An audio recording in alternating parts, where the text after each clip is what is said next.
Saudi Arabia is known for many things. It is known for being a wealthy country and the world's largest producer of petroleum products. However, Saudi Arabia has never been popular for agriculture, only being the sole importer of agricultural products. Something unforeseeable has happened in the country with the largest desert in the world. Saudi Arabia is now doing well in agriculture, not just for itself, but also for exportation. Stay with us till the end of this video to know what happened in Saudi Arabia. As many might know, Saudi Arabia is not popular for having the best climate in the world. In fact, it has been a concern for tourists and people migrating to the country. Its climate is not hostile but semi-arid, especially during the summer. It has a warm and dry desert climate condition. Unsurprisingly, the weather conditions in the country are just like the desert that occupies most of its land mass. There is a very high temperature during the day and a very low temperature at night.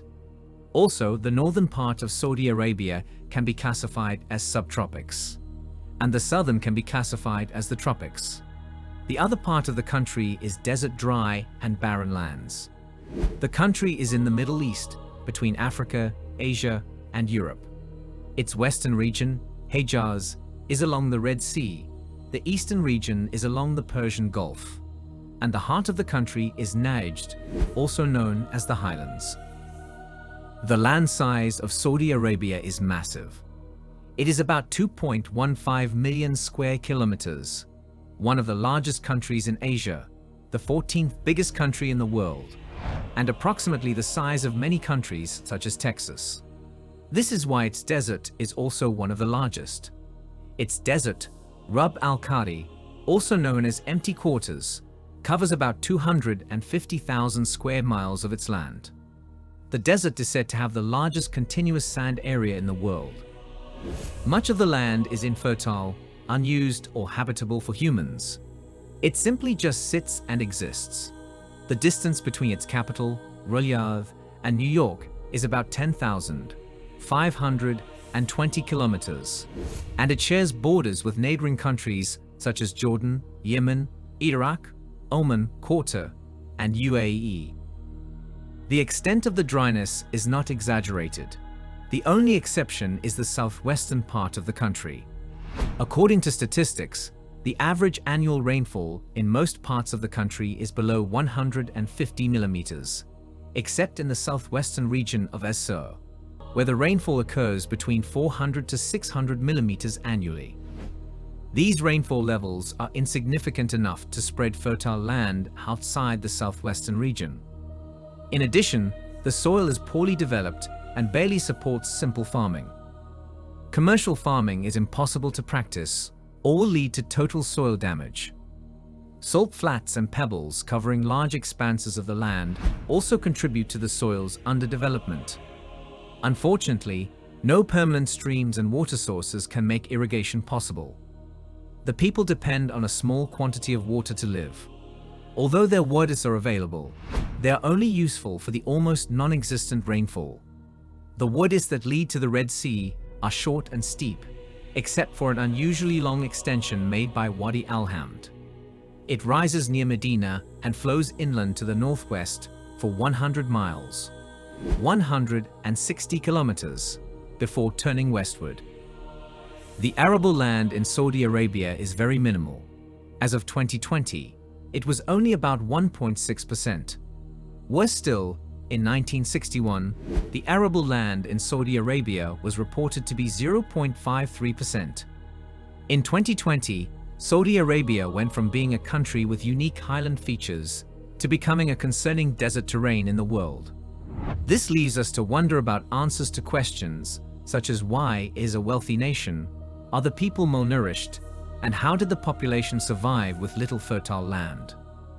Well, the answer is that with wealth comes innovation, and with wants, solutions are provided. The Saudi Arabian population did not go hungry and starving, waiting for a miracle or manna from above. Before the yielding results of technology and nature, the means of survival was domestic farming of local crops. The food supply was a problem in Saudi Arabia. However, The resilient self-sufficient agricultural practices encouraged by the government bore a large part of the burden through sustainability. In the 1980s, only a few solutions were provided except for the government placing subsidies on imported agricultural products. This way, feeding was not overly expensive and accessible to the majority. However, this means of maintaining balance lasted only a short time due to the poor maintenance of the limited water available and poor storage techniques. Another practice for survival in Saudi Arabia is livestock farming. The byproducts of livestock, such as milk, meat, eggs, cheese, and oil. These food products were accessible to all and are Saudi Arabia's important export products. There was also the planting of local crops and vegetables that grow healthy on limited soil. Crops like tomato, cucumber, eggplant, onion, pumpkin, dates, and several indigenous fruits. In addition to this, poultry farming and fishery. These two agricultural sectors also contribute greatly to the export of goods, especially fishery, which is mostly popular for shrimp farming. These few agricultural practices are not just for survival, but to save up and wisely use its oil wealth on development rather than survival. The agricultural produce outcome was mostly according to the government's plan and soil and agricultural experts.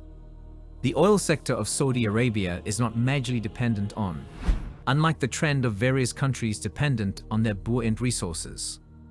The oil sector is maintained and managed towards development and renovations. Interestingly, the desert is not the largest thing Saudi Arabia is known for. It is also known for being the world's largest oil producer. In March 1938, oil was discovered 1440 meters deep in the Dammam oil field. This discovery raised Saudi Arabia from its average struggling economy to being a standard country and the founding member of the Organization of Petroleum Exporting Countries, OPEC. Currently, 17% of the world's petroleum reserves are in Saudi Arabia. Apart from petroleum, there are other products of natural resources, such as natural gas, iron ore, gold, and copper. According to reports, in 2020, 40.9 billion metric tons were available in Saudi Arabia's reserves. Furthermore, from research, it is stated that the oil-producing days of Saudi Arabia are far from over. By research and based on the current rate of oil consumption, Saudi Arabia still has about 3 centuries of oil production to exhaust. The discovery of oil seems like a life-changing relieving miracle for the people of Saudi Arabia. Fortunately for the country, the management of revenues is almost in perfect condition. Let's talk about how Saudi Arabia developed agriculture through oil revenues. The most prominent achievement of the government of Saudi Arabia is improving the agricultural sector. With proper plans and input, Saudi Arabia's economy changed from being a major importer to a major exporter of varieties of products. How did this happen? As already known, being the largest oil producer in the world is not just a position, but an empowering position. This empowerment could have been better spent on the absolute dependence on Saudi Arabia. With available means to improve the agricultural buoyancy of the state, renovations began. From lessons learned from the failure of measures from 1980 and past years, there was planning for new development using the modern solution, technology. The most famous of the technological means applied through using satellites for recording and keeping images of its farmlands. This results in the comparison of water and mineral requirements for each soil and crop planted. From the results of the comparison, there is an expected estimation of yields. The expected estimation aids proper planning and management of crop rotation and management of resources. There is minimal wastage and loss of the few selected crops to be planted. Another technological breakthrough that aids the improving agricultural practices is LNC. Liquid nanoclay is a patented solution for desert area revival treatment. It gives the soil the ability to trap water for the growth of the planted crops. LNC is clay coating by mixing clay nanoparticles with water and binding them with sound particles. This method has proven effective at a good measure of water reservation. Using LNC, about 50% of water consumption has been saved. However, the procedure is a very expensive measure. Good thing Saudi Arabia can afford to fund its way to improve farming. More gainful and efficient agricultural practices were employed in favor of others. Since some crops and aquatic animals were more in demand, they were majorly invested in, alongside subsidies which led to purposeful, productive farming. As you most likely understand, the new agricultural renovation in Saudi Arabia is from the hard work of both government and citizens. There were beneficial joint ventures from the foreign partnership, loss rate tax, investment regulations, and development incentives. The Saudi Arabian Agricultural Bank and grain silos and flour mills organization were also established. However, it did help that there are improved informed practices and decisions by the Saudi Arabian government. There were plans and establishment of rural roads, irrigation systems, improved storage, export facilities, research, and training and empowerment in agriculture. With the increased food production and sustainability of aquaculture, the future of agriculture in Saudi Arabia is very far from dim. The development plans of assisting new farmers and granting land ownership based on the agreement have encouraged an increased farming population in Saudi Arabia. Recently, a memorandum was signed to empower crop farmers, fish farmers, and livestock farming. A sum of about $102 million was funded by the government for empowerment. The project is said to be run through a digital payment platform where loans can be allocated to farming, livestock, and fishing corporations. From a recent report, 68 corporations have already been granted to benefit from the project funds. Once the project launches into full swing, it is sure that many more small and large corporations will be aided. From different opinions, Saudi Arabia has done well to reduce water scarcity and sustain water availability in the region. Several dams have been built to trap water and properly utilize the seasonally available water. A major achievement is being one of the world's major exporters of wheat and cereals. After constructing grain silos in 1978, by 1984, there was more than enough harvest for state and external trade across the globe. The harvest of grain production had to be restricted by the government to save water supply. Although Saudi Arabia's food productivity still revolves around winter's level of rainfall, it is no longer the sole determinant for planting. Among states in the same region, such as Kuwait, Oman, Qatar, and the United Arab Emirates, Saudi Arabia has become the GCC region's largest market. In the revenue and GDP of Saudi Arabia, agriculture contributes about 53 billion SR annually.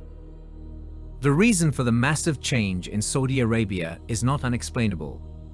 Scientists are in shock as the country with the largest desert in the world has suddenly begun to experience fertile land. The results of innovations administered by the government have finally started to pay off. What seems impossible has led to the world witnessing a prodigy: large desert areas turned into fertile farmlands.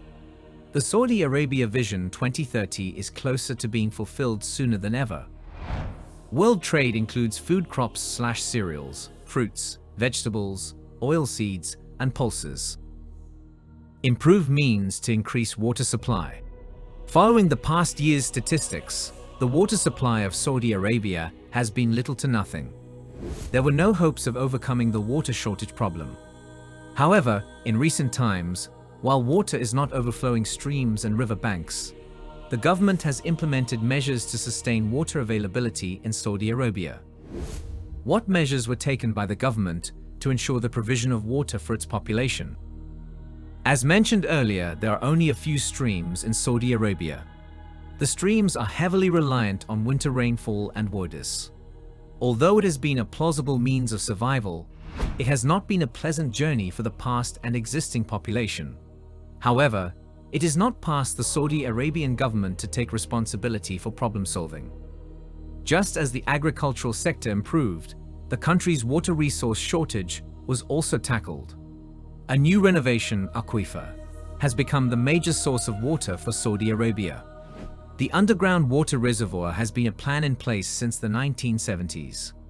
Fortunately, it has been realized only recently, and their huge capacity has been a breather for the entire population. Not only do aquifers provide water, and they are efficient for water conservation and recycling. Another enabled means of water in Saudi Arabia is the seas surrounding its geography. Removing salt from water and desalination has also been equivalent to being a lifesaver in Saudi Arabia. This excellent idea not only contributes to the water supply, but also makes part of the export goods of Saudi Arabia. From facts, Saudi Arabia is easily the world's largest producer of desalinated water. Its desalination corporation, Saline Water Conversion Corporation, has about 27 desalination stations and produces 3 million cubic liters of water annually. Some of the corporation's largest dams are in Wadi Jizan, Wadi Fatima, Wadi Bisha, and Nadran. The newest introduction to water reservation in Saudi Arabia is recycling. For the project target, the government hopes to save and recycle about 41% of the water used for domestic purposes in the region. If the process goes according to plan, Saudi Arabia will likely become the world's third largest water reclamation and reuse market by 2025. Although the current wastewater collection and treatment infrastructure in Saudi Arabia is inefficient, this will likely change from future projects and renovations. Currently, Saudi Arabia's municipal wastewater treatment and reuse sector is valued at a market size of $4.69 billion. There will be more updates on water recycling in Saudi Arabia over time. Now is the time to observe the measures to be taken. The innovations and development of the Saudi Arabia government are to be admired. There is a nice chance that the country's development and renovations will be far ahead of the world over time. Saudi Arabia's story reignites hope and the reward for hard work. What is your opinion on Saudi Arabia and the current water recycling option? Be sure to share your thoughts in the comment section. Like, share, subscribe, and click the notification button for updates on new videos.